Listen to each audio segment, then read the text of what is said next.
Distinguished Senator Mariah-Sen.Opeyemi Bamidele. Bamidele was born on July the 29th, 1963 at Ekiti, a town in Ekiti State. He attended Obafemi Awolowo University where he obtained a bachelor's degree in religious studies. In his pursuit for more knowledge, Bamidele later attended the University of Benin where he received a bachelor's degree in law in 1990. Having graduated from the Nigerian Law School, he was called to the bar in 1992. Bamidele proceeded to Franklin Pierce University, where he received a master's degree in law and was called to the New York bar in January 1999. Bamidele is currently a distinguished senator, chairman of the Southern Senators Forum, and chairman Senate Committee on Judiciary, Human Rights and Legal Matters in the 9th National Assembly.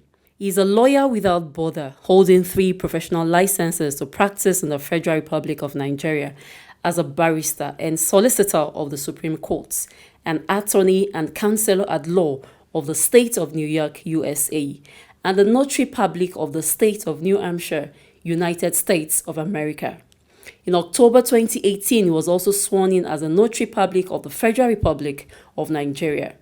Bamidele launched himself into a full-time legal career, specializing in human rights law and international jurisprudence. In February 2003, Bamidele was appointed into the Lagos State Executive Council as a special advisor on political matters to the then governor of Lagos State. In recognition of his commitment to service and humanity, the former governor of Lagos State, Asiwaju Bola Ahmed Tinubu, appointed Opeyemi Bamidele as the Honorable Commissioner for Youth, Sports and Social Development in July 2003. As the Commissioner for Youth, Sports and Social Development in Lagos State, Bamidele brought his excellent leadership credentials to bear through the execution of laudable projects. This groundbreaking achievement provided a credible justification for the reappointment of Barrister Opeyemi Bamidele as the Commissioner for Information and Strategy by the administration of Mr. Babatunde Raji Fashola, SAN, from June 2007 to February 2011. Given his sterling leadership qualities coupled with his penchant for details and his meticulous approach to burning issues of national pedigree, one could rightly admit that he is yet one of the newly emerging leaders of a new Nigeria. Bamidele epitomizes integrity, and his passion for progressive change is insuppressible. He is indeed a symbol of an upcoming generation of intelligent, result-oriented and dynamic leaders and visionaries. Senator Opeyemi Bamidele is a proud member of the All Progressives Congress and is happily married to Mrs. Oluyemisi Bamidele.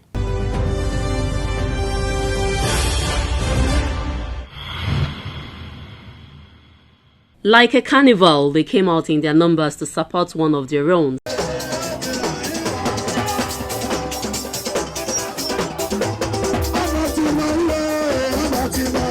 Senator Mariah-Sen.Opeyemi Bamidele, who is gunning for the #1 seat in Ekiti State. They say they are the real indigenes of Ekiti State, not a rented crowd.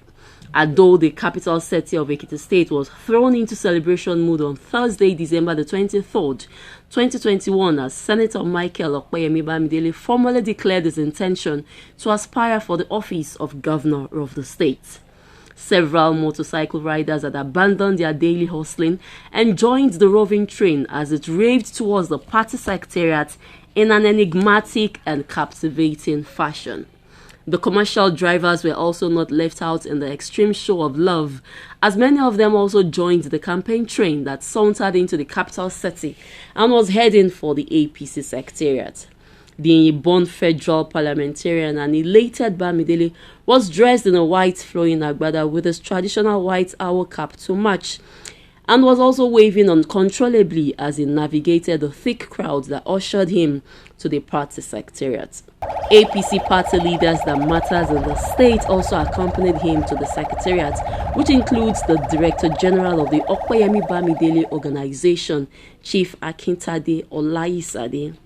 The political giant, who was received by the state party chairman, Honorable Paul Omotosho, and his executives, explained his mission to the committee.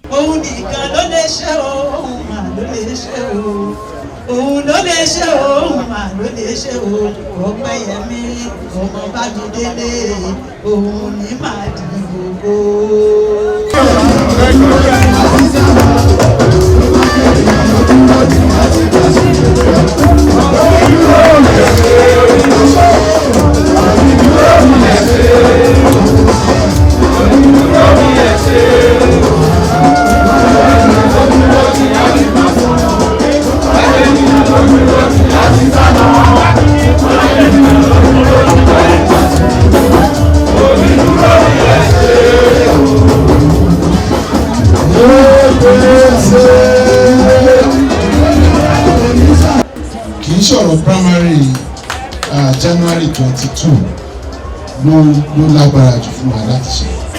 Ọ̀rọ̀ bá ṣe máa win general election June 18 òun ló ṣe pàtàkì jù. Mo dẹ̀ mọ̀ pé Gómìnà Fáyemí ò ní ṣe nǹkan tó lè gbẹgbẹ́ lọ. Mo dẹ̀ mọ̀ pé ẹ̀yin náà tọ́lọ́run gbé sí ibi tẹ́ wà yìí láti darí ẹgbẹ́ lásìkò yìí. Ní ṣe nǹkan tó lè gbẹgbẹ́ lọ. I have known Barrister Paul Omotosho kì í ṣe èmi kì í ṣàmì, and I'm convinced that you are a gentleman, sir. Àwọn tó ń kí mi pápá mo ṣe ń wọlé àwọn bọ́ tí mi ò fẹ́ mo reject it immediately. Tàbí máa bá yín sọ̀rọ̀ ní I reject it ìdílé náà jí sọ̀rọ̀. Fáàjú ìwé pépé wọn ní Ìjáyà Èkìtì ní Ọlọ́run àṣẹbí ní Ìjáyà Èkìtì. Ìfọ̀kànbalẹ̀ Èkìtì ni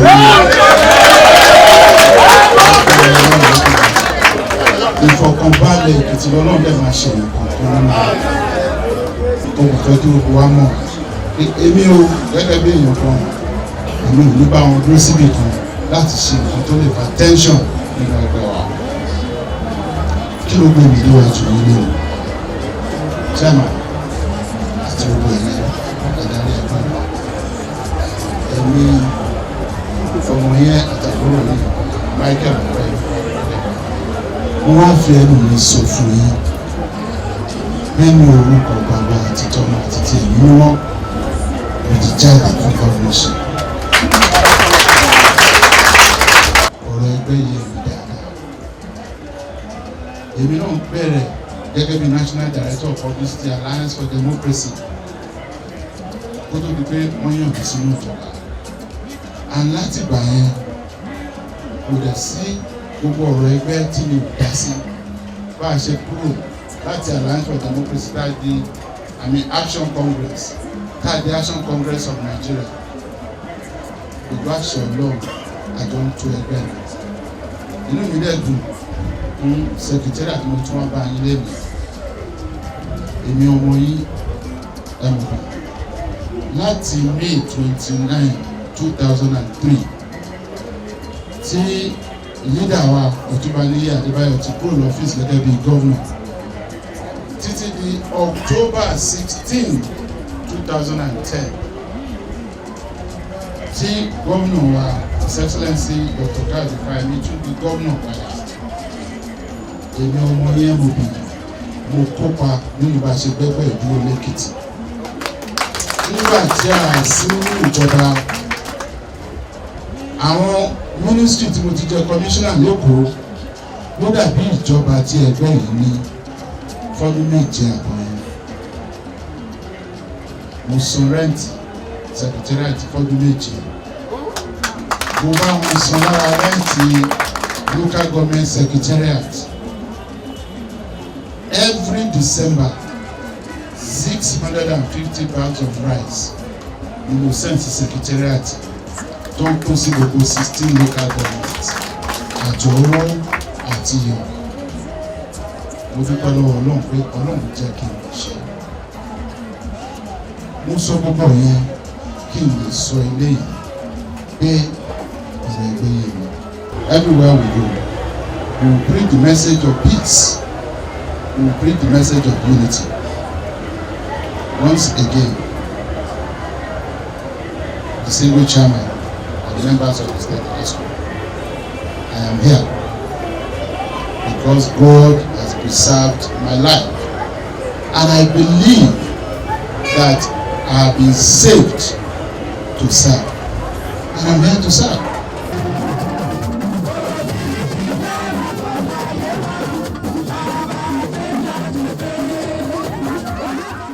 Paul Eleshi, in his response to MOB's speech, said MOB is a man of integrity and humility that cannot be easily ignored in the politics of Ekiti State. Personally, I was taking today as a special day, and I still take it as a special, and I have my reasons.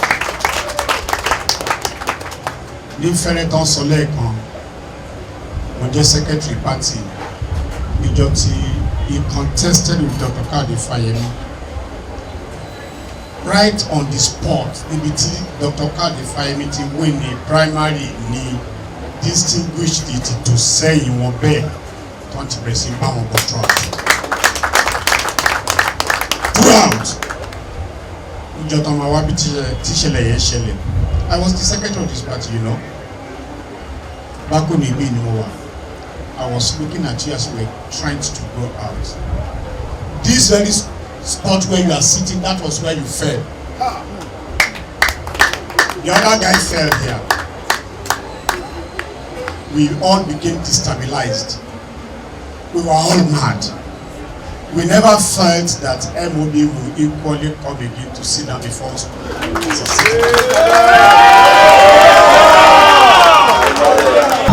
Thank you, Jesus.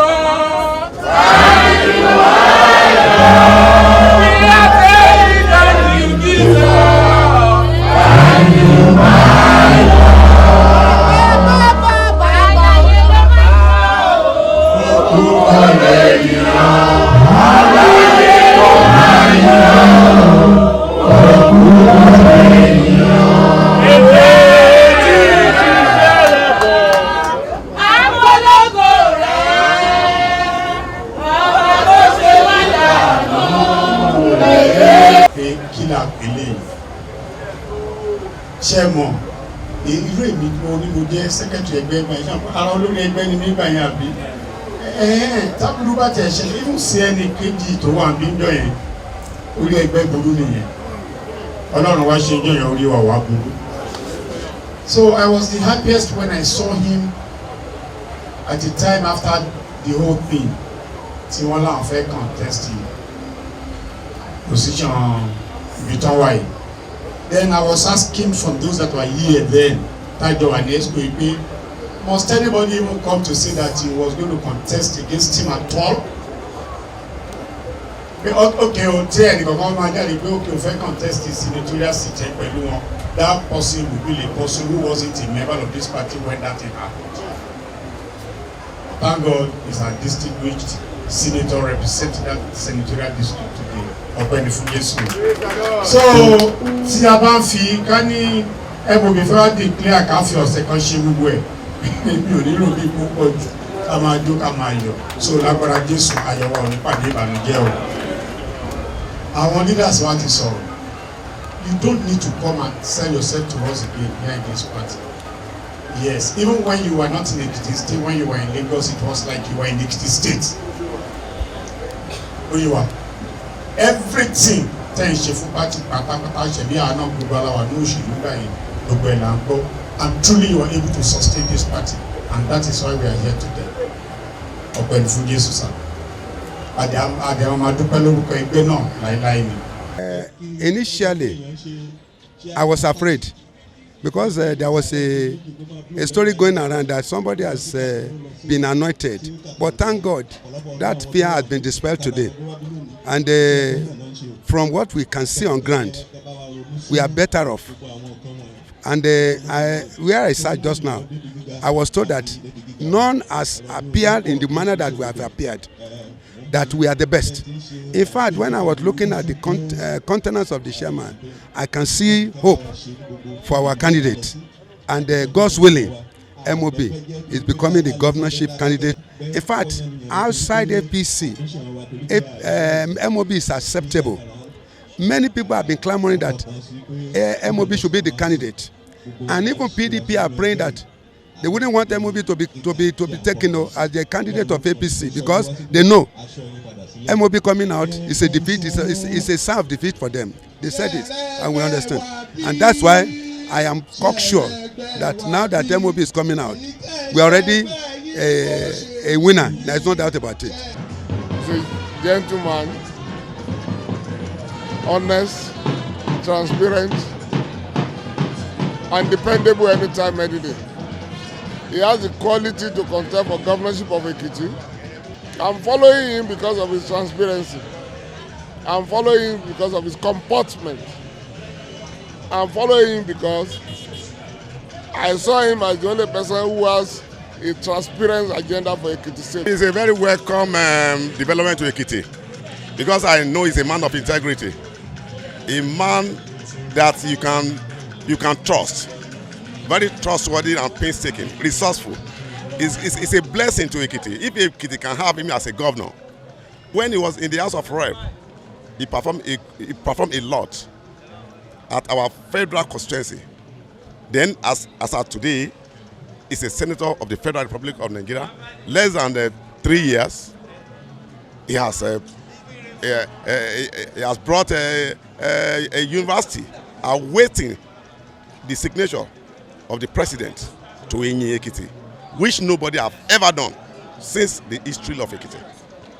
Inú mi dùn lọ́pọ̀lọpọ̀ fún nǹkan sí fún ọjọ́ èní sí Ọlọ́run jẹ́ kó ṣojú ẹ̀mí mi tọ́lọ́run jẹ́ kó ṣojú sẹ́nitọ́ Bamidele Opeyemi. Inú mi dùn gan-an. Mo gbàdúrà fún Ọlọ́run, mo gbàdúrà pé ipò tí Bamidele Opeyemi ń lọ yìí Ọlọ́run á mú débẹ̀ lágbára Ọlọ́run. Ìṣẹ̀dá àwọn obìnrin á gbé débẹ̀, ìṣẹ̀dá ọmọdé ìṣẹ̀dá àgbà á gbé débẹ̀, ìṣẹ̀dá pé kò jọra ẹ̀ lójú á gbé débẹ̀. Sẹ́nitọ́ Bamidele èèyàn ni wọ́n o, wọ́n fẹ́ ọmọdé, wọ́n fẹ́ àgbà, wọ́n fẹ́ ọkùnrin, wọ́n fẹ́ obìnrin, wọ́n fẹ́ yúùtù, wọ́n fẹ́ àwọn obìnrin tá à ń tajà, oríṣiríṣi empowerment náà ti ṣe fún wa nípasẹ̀ pé kí gbogbo wa náà ká lè jẹ́yàn. Ó jẹ́ kí inú mi dùn sí wọn gan, mo sọ tọkàntọkàn, mo sọ ti ìgbàgbọ́ sí ìgbàgbọ́ pé ní agbára Ọlọ́run amúdébi tó ń lọ yìí òun ló máa ṣe gómìnà Ekiti State. Opeyemi Bamidele ló máa ṣe gómìnà Ekiti State tí kò ní mú ìnira lọ́wọ́, gbogbo ogun tí Ọlọ́run ti ṣẹ́ fún kò ní gbérí mọ́.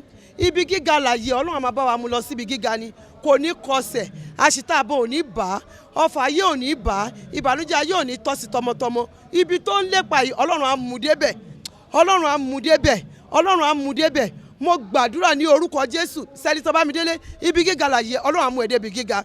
Ò ní jábọ́, ò ní jábọ́. Gbogbo tó wù ẹ́ lọ́kàn téèyàn ò kì í lélélé kéèyàn tó mu, ò ní lé eléyìí kó tó mu. Eléyìí ti jẹ́ tiẹ̀, àṣẹ ọ̀run sì gùn, ó ti rí bẹ́ẹ̀ ní orúkọ Jésù Kristi Olúwa wa. Àmín. MOB has been online for some time now, and is someone that is prepared for this job. To be a governor in a state like Ekiti, we need somebody who is exposed. That is somebody that has wide influence, wide contacts, who can reach out to people, who knows how to persuade people to get a result. We need more than just sitting in a big office. We need somebody that can establish a functioning factory where our numerous graduates can work. We can't be producing graduates to become Okada drivers. Even farmers. We need a governor that will coordinate the activities of farmers. We need to establish farm settlements in various forms. Agriculture is a growing business in other civilized societies. Agriculture remains the mainstay of beautiful economies. So we need a governor that will invest in agriculture. We have fertile land. So we need a leader that would lead us to that level. That's the kind of candidate that Opeyemi is. Not only that, our women folk, our market setting, the way we lay out our markets, we need to be modified. We need an exposed governor who will be able to do that. So that's the kind of governor that Opeyemi will be. And that is why it is incumbent on the Ekiti people, all and sundry, to see him to get to that seat. It's been on ground for over 10-15 years. He has been taking care of the party and members of the party. He's a promise keeper. There's nothing he will say that will not fulfill it. So we felt that with what he has been doing for the party, for the citizens of Ekiti State, we believe he is capable to be the governor of Ekiti State. Apart from he has gotten the rudiments of of becoming a governor. And aside from that, he has done a lot of empowerment. He has bought cars, vehicles for people. He has empowered the old citizens, the widows, the students, the artisans, then the physically challenged people. Opeyemi Bamidele is once a student activist, an erudite scholar, a pragmatic lawyer, a selfless politician, and I see him to be the next governor of Ekiti State. It's love for the people. It's love for the poor. It's love for the Ekiti State itself. And he believes that when he rules Ekiti State, it will progress. I will implore all the voters in Ekiti State, particularly during these primaries at the party level, to please rally around him and let him emerge as the candidate of the party. And during the general election, the whole Ekiti should cast their vote for him for the betterment of the poor people, for the future for the future of the generations, for the futures of our children and children of children. As soon as they left the party secretariat, Senator Bamidele and his crowd of supporters moved to his magnificent state-of-the-art campaign office along the popular Ado-Ikere Road. The campaign office was commissioned by the APC State Chairman, Paul Omotosho, amidst fanfare.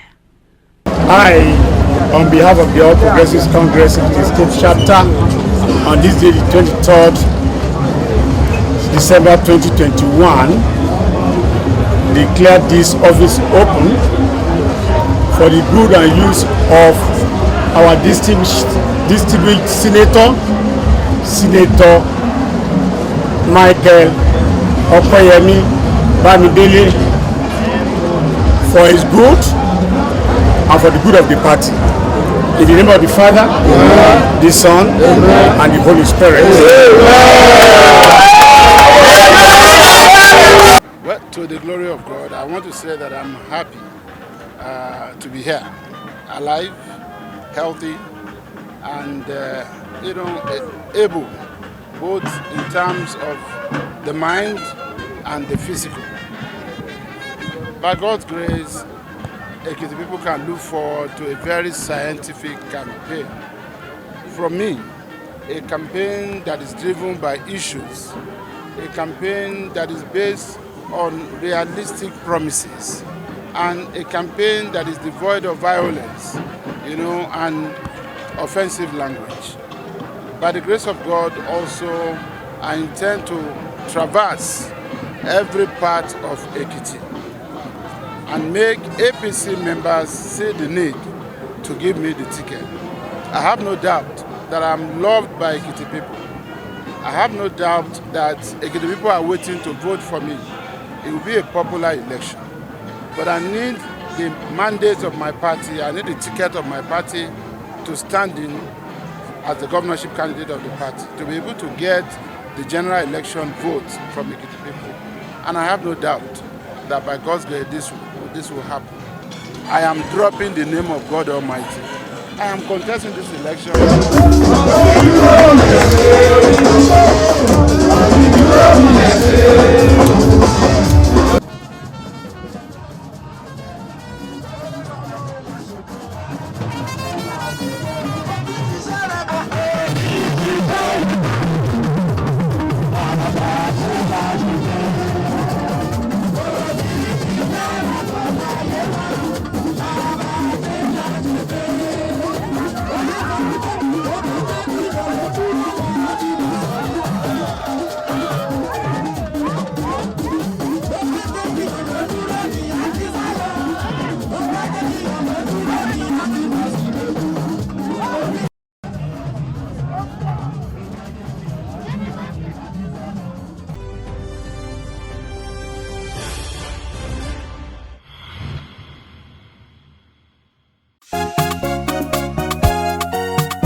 Senator Mariah-Sen.Opeyemi ló ń kí wa o. A kú ọdún ẹ̀mí aṣọ́pọ̀ rẹ̀. Ìyálàjẹ bàbá lọ́jà ọmọlé ìwé lọ́kùnrin lóbìnrin. A kú ọdún ẹ̀mí aṣọ́pọ̀ rẹ̀. Oníṣẹ́ ọwọ́ akíyí. A kú ọdún ẹ̀mí aṣọ́pọ̀ rẹ̀. Taxi driver. driver ọlọ́kadà pátápátá gbogbo yín la kí. àkú ọdún ẹ̀mí àṣọpọ̀ rẹ̀. Gbogbo òṣìṣẹ́ ìjọba gbogbo yín la kí pátápátá. àkú ọdún ẹ̀mí àṣọpọ̀ rẹ̀. Michael Opeyemi Bamidele MOB ló ní. àkú ọdún ẹ̀mí àṣọpọ̀ rẹ̀. Sẹ́nitọ̀ Michael Opeyemi Bamidele MOB ló ń kí gbogbo wa pé a kú ọdún, a kú ìyèdún, ẹ̀mí á ṣọ̀pọ̀ ọdún láyé.